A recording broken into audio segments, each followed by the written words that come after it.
अ, 10 साल से मुझे थायराइड है। तो 100 mg की गोली खाता हूँ। बाकी हम्म। कोई दिक्कत नहीं। पर मुझे थोड़ा इसका साइड इफेक्ट दिखता है जरा। कभी कभी स्मृति का ये प्रॉब्लम हो जाता है, लाइटली, वेरी लाइटली। और बाकी थोड़ा ऐसा महसूस होता है कि कुछ ना कुछ तो गड़बड़ है। देखो, थायराइड की प्रॉब्लम को जिस तरीके से ट्रीट कर रहे हैं उस तरीके से थायराइड ठीक होता नहीं है। हाँ। शरीर में अगर आपके स्टेमिना की कमी आ गई, देखो तीन चार चीजें बताता हूँ थायराइड की प्रॉब्लम है क्या। प्रोटीन की एलर्जी है थायराइड। थायराइड क्या है? प्रोटीन का एलर्जी। आपके शरीर में प्रोटीन ठीक से बनता नहीं और बाहर से प्रोटीन शरीर एक्सेप्ट नहीं कर रहा ठीक से।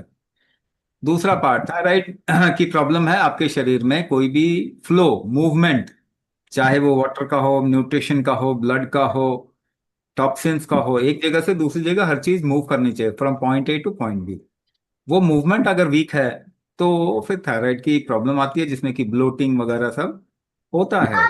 कि और भी अगर देखें तो बॉडी में अपवर्ड पार्ट में प्रेशर बिल्डअप होता है, टैकीकार्डिया, ब्रेडिकार्डिया भी होता है, ब्लड प्रेशर भी धीरे धीरे करके आ जाता है। इसी तरीके से थायराइड की प्रॉब्लम को अगर हम देखें तो कफ वात दोष, आयुर्वेद के हिसाब से कफ वात दोष है।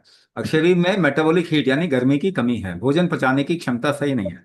इसीलिए थायराइड वाले लोग खाते हैं तो उनका एसिड रिफ्लक्स होता है, ऊपर की ओर एसिड आता है। फिर माइग्रेन में आ जाते हैं, हेडेक, हेवीनेस, माइग्रेन, या फिर ग्लूकोमा, आंखों का इशू आता है, एड़ी में पेन आता है, जॉइंट की स्टिफनेस आती है, इस तरीके की प्रॉब्लम आती है क्योंकि मेटाबॉलिक हीट, भोजन पचाने की क्षमता कम है। तो इस तरीके से थायराइड को अगर हम सही तरीके से डिफाइन करें तो उसको आसानी से हम उससे वापस या बाहर निकल सकते हैं। एक और तरीका है थायराइड को समझने का, स्टैमिना कम हो जाने से थायराइड होता है। स्टैमिना भी अगर बिल्डअप करते हैं बॉडी का तो ऊपर भी देखेंगे कि सिम्टम में बहुत आराम मिल जाएगा, एनर्जी लेवल सब अच्छे हो जाते हैं। मगर थायराइड का इशू है, तभी मैं कह रहा हूँ कोई और इशू है, ये न्यूरोमस्कुलोस्केलेटल प्रॉब्लम के लिए है।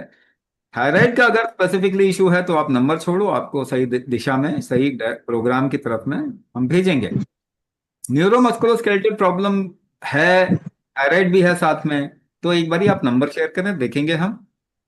और ज्यादातर केसेस में आप ये प्रोग्राम ज्वाइन करेंगे तो ओवरऑल बेनिफिट होता है।